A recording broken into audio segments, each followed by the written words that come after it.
नमस्कार, जय हिंद साथियों। देश की संसद से सेना रैली भर्ती की तैयारी करने वाले युवाओं के लिए एक जो रिपोर्ट आई है, केंद्र सरकार ने रक्षा मंत्रालय के माध्यम से संसद में जो रिपोर्ट पेश की है, वो रिपोर्ट आप देखने के बाद ज़रूर चौंक जाएंगे। और जो आपके सभी के सभी सवाल है, उन सभी सवालों के एक सुर में आपको जवाब कहीं ना कहीं मिलते नजर आएंगे। जी हाँ, पिछले 2 साल से देश में सेना रैली भर्ती के साथ साथ सेना भर्ती परीक्षा नहीं हो रही है और इसको लेके तरह तरह के कारणों से लगातार जोड़ा जा रहा है। आए दिन कोई ना कोई एक मिथक आपके सामने ज़रूर आ रहा है, लेकिन इस मिथक का जो सही और सटीक विश्लेषण आखिर क्या है, वो आखिरकार किसी को भी पता नहीं होता।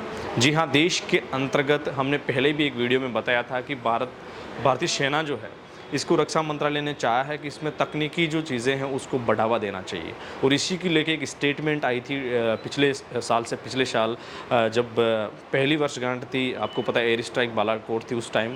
तो देश के रक्षा मंत्री जी ने एक स्टेटमेंट दी थी कि हम टेक्निकली जो पॉइंट्स है उसके ऊपर ज़्यादा ध्यान देंगे। इसके साथ साथ तत्कालीन CDS विपिन रावत ने भी इस बात का समर्थन किया था कि हम भी चाहते हैं कि सरकार के जो ये सोच है तकनीकी वाली, उसको कहीं ना कहीं बढ़ावा मिले और तीनों एक साथ मिलकर काम करें। और थिएटर कमांड की जो कम से कम एक मांग लगातार काफ़ी सालों से भारत में उठ रही थी, वो उसको मुहर उस समय से ज़्यादा लगी। इसी के साथ देश में एक चर्चा छिड़ी, एक बयान आया CDS विपिन रावत का कि हम 1 लाख सैनिक आने वाले 2 सालों में कम करेंगे। लेकिन ये बात किसी के गले नहीं उतरती।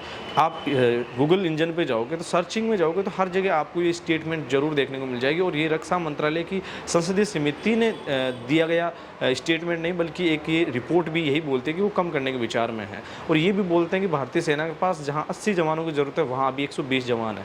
जो 40 जवान एक्स्ट्रा है, वो अब सरकार और रक्षा मंत्रालय के साथ साथ सेना मुख्यालय भी ये चाहता है कि इसकी जगह तकनीक के ऊपर वो बजट खर्च किया जाए, जिससे क्या है कि आगामी जो भविष्य में जिन युद्धों की आशंका जताई जाती है, हाइब्रिड युद्धों की, वो कहीं ना कहीं एक अच्छे तरीके से युद्ध है वो किए जा सकें।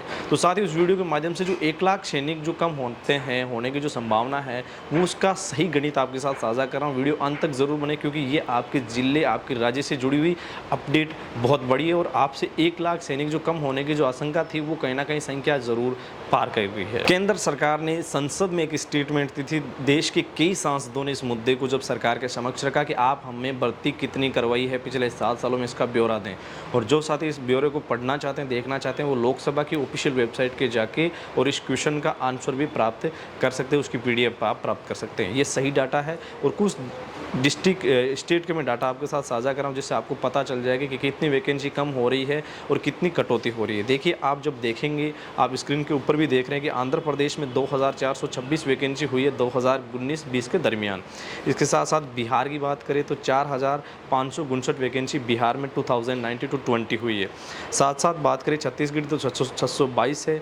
दमनदीव में वैकेंसी नहीं अलॉट हुई है। दिल्ली से 337 कैंडिडेट को लिया गया है। गुजरात से 1822 कैंडिडेट को, हरियाणा से 5097 और हिमाचल प्रदेश से 5882, JNK से 3796, लद्दाख से 359, झारखंड से 985 और कर्नाटका से 2930, केरल से 1846। बात करें कुछ बड़े राज्यों की तो मध्य प्रदेश से 3103, महाराष्ट्र से 6131, इसके अलावा मणिपुर, मिजोरम के डाटा भी आपको दिखाई दे रहे होंगे। साथ साथ पंजाब से 7813, राजस्थान से 6887, सिक्किम से 109, तमिलनाडु से 3225, तेलंगाना से 1445, उत्तर प्रदेश से 8225 और उत्तराखंड से 4366, पश्चिम बंगाल से 3166 और यहाँ तक कि नेपाल से भी 1860 कैंडिडेट 2019-20 के दरमियान भर्ती किए गए हैं। अब गणित कौन सा है वो मैं आपको बताता हूँ। 2019-20 के दरमियान भारत में 80,000 युवाओं की रैली भर्ती कंडक्ट के माध्यम से उनको रिक्रूट किया गया था, उनको भर्ती किया गया था फाइनल भर्ती में। इसका मतलब 2019 से 20 के बाद 2020, 21 और 21-22 के पीरियड के दौरान किसी भी प्रकार की रैली भर्ती का ना तो CE आयोजित हुआ, ना रैली भर्ती कंडक्ट हुई। इसका मतलब 1 साल में भारत अगर 80,000 पदों पर भर्ती करता है तो 2 साल में 1,60,000। और यही बात उनके एक स्टेटमेंट में थी कि हम 1 लाख से ज़्यादा पद खाली करने के विचार में हैं।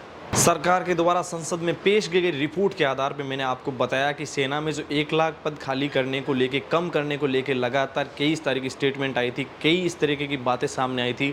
वो कहीं ना कहीं पिछले 2 साल से सेना रैली भर्ती नहीं हो रही है, उसकी ओर भी इंगित करता है। 1 साल में पिछले अगर 7 सालों का रिकॉर्ड उठा के देखेंगे तो कम से 50,000 मिनिमम और 80,000 ज़्यादा से ज़्यादा 1 साल में भारतीय सेना रिक्रूट करती है युवाओं को। और अगर 2 साल में भर्ती ना हुई, अगर ये संख्या 50,000 माने तो भी 1 लाख होती है, 80,000 माने तो 1,60,000 होती है। तो कहीं ना कहीं ये एक जो संख्या बल कम होने की बात है वो उसके ऊपर फाइनली मोहर लग रही है और अब हो सकता है कि इसमें कोई नया मोड़ आपको देखने को मिल जाए। साथ ही उस वीडियो से रिलेटेड किसी भी प्रकार के आपके सुझाव हो, कमेंट सेक्शन, इंस्टाग्राम हैंडल या मेल के माध्यम से हमें ज़रूर अवगत करवाएं। बाकी देश की राजधानी में देश के युवाओं को लगातार लोकतांत्रिक और अनुशासन तरीके से एक बड़े आंदोलन की आने वाले दिन में शुरुआत की जाने वाली है।